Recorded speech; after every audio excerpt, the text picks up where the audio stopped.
Baik, bismillahirrahmanirrahim. Assalamualaikum warahmatullahi wabarakatuh.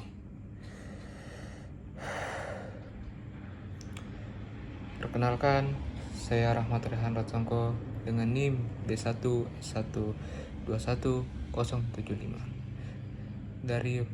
dari jurusan Penyuluhan Pertanian Fakultas Pertanian Universitas Halu Oleo.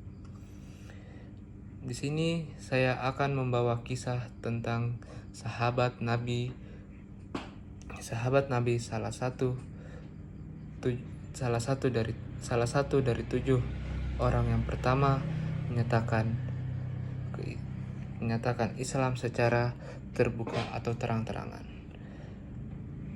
Baik, langsung saja masuk ke kisahnya. Ada salah satu sahabat Nabi yang bernama Mikdad. Mikdad itu mungkin lebih jarang diceritakan dibanding kisah sahabat-sahabat Rasulullah SAW lainnya. Kisah Mikdad nyatanya tak jauh beda dengan Bilal bin Rabah.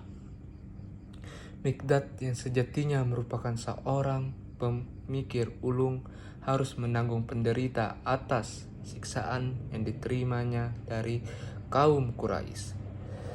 Namun berkat pemikiran dan hati yang tulus pada Islam, Mikdad yang serta merta meninggalkan keyakinan hanya karena siksaan yang menimpanya.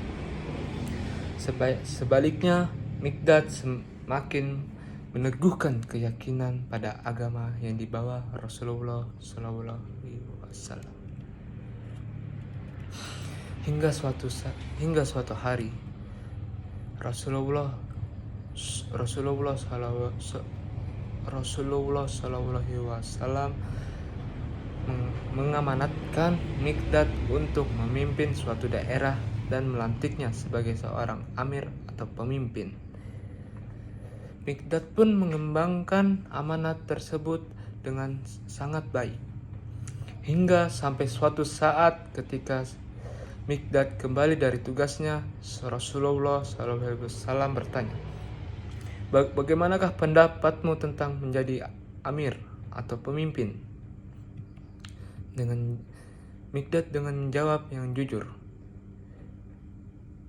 Mikdad mengatakan bahwa dia tidak ingin meneruskan amanah sebagai amir. Keputusan ini diambil karena menurut dia dengan menjadi pemimpin kedudukan berada di atas dari orang lain.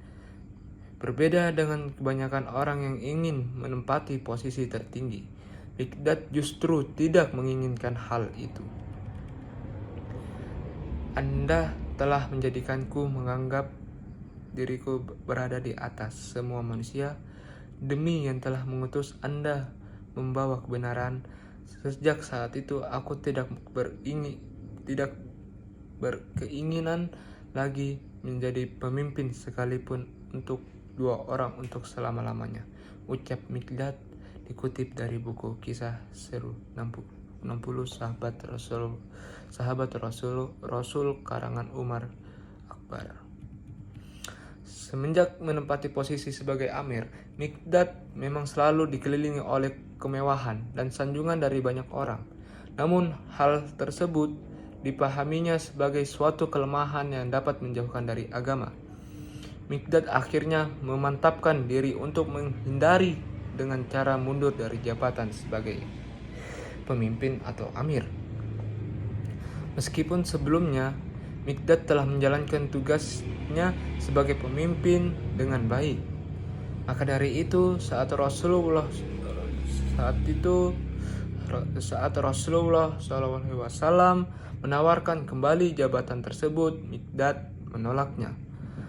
Meski begitu, kecintaan Mikdad terhadap Islam sangat besar. Dia memiliki tanggung jawab penuh terhadap bahaya yang selalu mengancam, baik dari tipu daya musuh maupun kekeliruan kawan sendiri. Sekian kisah yang saya bawakan. Mohon maaf jika ada salah kata, kurang lebihnya mohon dimaafkan. Wassalamualaikum warahmatullahi wabarakatuh.